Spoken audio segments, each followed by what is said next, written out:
ముందుగా రెండు చేతులు జోడించి శిరస్సు వంచి నమస్కరిస్తూ ఈ రోజున అశోకవనంలో వాతావరణం ఎలా ఉందో ఉండబోతోందో మన వాతావరణం కూడా కొంచెం ఇంచుమించు అట్లాగే తయారైంది. అయితే ఇది వాళ్ళ నాన్నగారు కొంచెం అలా అన్నాడంతే. మనం ఎంత దౌర్భాగ్యవంతులం అంటే గట్టిగా గాలి వీచినా తట్టుకోలేం, అసలు వీయకపోయినా తట్టుకోలేం, వాన బాగా 2 రోజులు పడ్డా తట్టుకోలేం, పడకపోయినా తట్టుకోలేం అనే మాట తప్ప ఇంకొకటి లేనుగాక లేదు. ఇవాళ కొంచెం బయలుదేరేటప్పుడు నాకు కూడా కొంచెం ఎట్లారా భగవంతుడా అనుకుంటూ బండి స్టార్ట్ చేసి జై వీర హనుమాన్న అక్కడి నుంచి ఇక్కడికి వచ్చే తర్వాత ఏమైనా అనవసరం, ఇక్కడికి వచ్చేంత వరకే నా బాధ్యత, వచ్చాక ఆయన చూసుకుంటాడు. పాపం మా అక్కయ్యలకి నాయందు అపార వాత్సల్యం కదండి. నాయన ఎట్లా వెళ్తావు, ఆటోలో వెళతావా అన్నారు. ఇట్లాగే వెళతానన్న భయం. పాపం వాత్సల్యాతి సిరాడో అలాగే జరుగుతుంది, వేరొక విధంగా జరిగే అవకాశం లేనుగాక లేదు.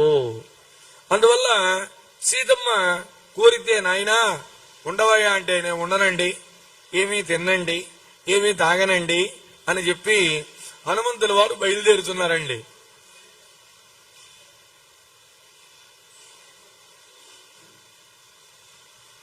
అమ్మా వెళ్ళొస్తానన్నాడు. నాయనా బయలుదేరుతున్నావా? బయలుదేరుతున్నానమ్మా. చూడండి బయలుదేరుతున్నానమ్మా. నాయనా రామయ్యని అడిగానని చెప్పు. అలాగేనమ్మా. లక్ష్మణ స్వామిని అడిగానని చెప్పు. అలాగేనమ్మా. సుగ్రీవుల వారిని అడిగానని చెప్పు. వాళ్ళు ఆయన ఎలా ఉంటాడో తెలియదు. అలాగేనమ్మా. మన వానరులందరినీ అడిగానని చెప్పు. మన వానరులు. అలాగేనమ్మా. అమ్మ బయలుదేరుతానమ్మా అన్నాడండి. పాపం తను వెళ్ళక తప్పదు. ఆంజనేయ స్వామిని అతి కష్టం మీద పంపించిందిటండి. ఎవరు? సీతమ్మ తల్లి. బయలుదేరిన ఆయన అంది. ఈయన అక్కడి నుంచి కొంచెం దూరం వచ్చి ఆలోచించడం మొదలు పెట్టాడు హనుమంతుల వారు. అల్పశేషమిదం కార్యం దృష్టేయమసితే క్షణ. నేను సీతమ్మను చూశాను, కాటుక కన్నులు కలిగినట్లుగా ఉంటాయిట, వాళ్ళని అసితేక్షణ అంటారు. సీతమ్మ తల్లిని చూశాను, అయిపోయింది, ఇంకైపోయిందిగా, ఇంకెళ్ళిపోవచ్చుగా, అలా వెళితే అన్నాడు.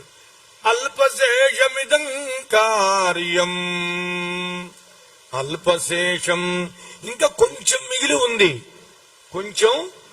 ఉంది పని అన్నాడు.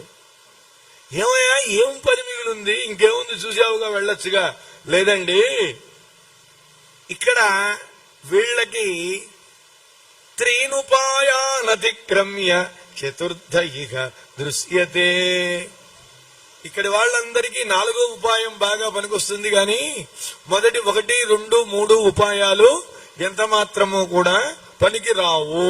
అంటే సామ దాన భేదోపాయాలు పనికిరావు. ఇక ఏ ఉపాయం పనికొస్తుంది? దండోపాయమే పనికొస్తుంది. అదేమిటయా అట్లా అంటావు అంటే, నసామ రక్షస్సు గుణాయ కల్పతే. సామోపాయం రాక్షసుల విషయంలో పనిచేయదు. నదానమర్థోపజితేషు యుజ్యతే. పోనీ డబ్బులు ఇద్దామా అంటే వాళ్ళు అసలే బాగా ధనంతో మరించి ఉన్నారు. కోటీశ్వరుల దగ్గరికి వెళ్ళి 100 రూపాయలు ఇస్తానే అన్నాడు అనుకో, నీకే 1000 రూపాయలు ఇస్తా పోరా అంటాడు. అందువల్ల అర్ధోపాయం దానోపాయం పనికిరాదు. పోనీ భేదోపాయం పెడదామా అంటే నభేద సాధ్య బలదర్పిత జనాగా. బలంతో దర్పంతో ఉన్నటువంటి వాళ్ళు భేదోపాయంతో కూడా లొంగరు. పరాక్రమస్వేవమేఘ రోచతే. ఈ లంకాపట్టణంలో ఇప్పుడు నాకల్లా ఏది బాగా పనికి వస్తుంది అంటే పరాక్రమమే. అంటే నా పరాక్రమంతో వీళ్ళని దండించాలి అన్నాడు. అదేమిటయ్యా ఆంజనేయ ఉత్తి పుణ్యానికి దండిస్తావా అంటే, ఏం లేదు,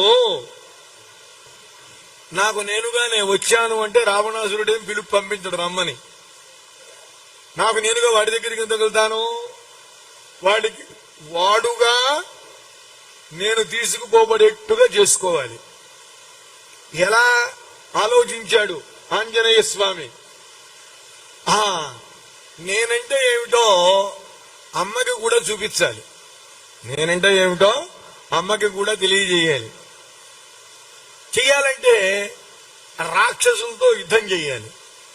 రాక్షసులతో యుద్ధం చెయ్యాలి అంటే నేను వచ్చేసాను, రెండు కాసేపు కొట్టుకుందాం అన్నాను అనుకోండి ఆంజనేయ స్వామి, వాళ్ళు రారు, నవ్వుతారు. పైగా వానర రూపంలో ఉన్నాడుగా స్వామి, అందువల్ల ఆంజనేయ స్వామి వారు ఏం చేస్తే వాళ్ళ కోపం వస్తుందో అది చెయ్యాలి అనుకున్నాడు. ఏం చేద్దాం? అది కూడా రావణాసురుడికి తీవ్రమైన కోపం రావాలి, మామూలు కోపం కాదండి, మహా తీవ్రమైనటువంటి కోపం.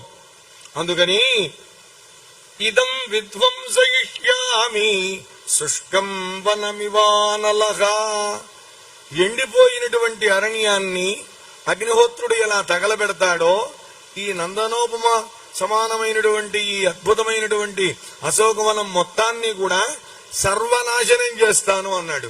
మామూలు నాశనం కాదుటండి, సర్వనాశనం చేస్తాను.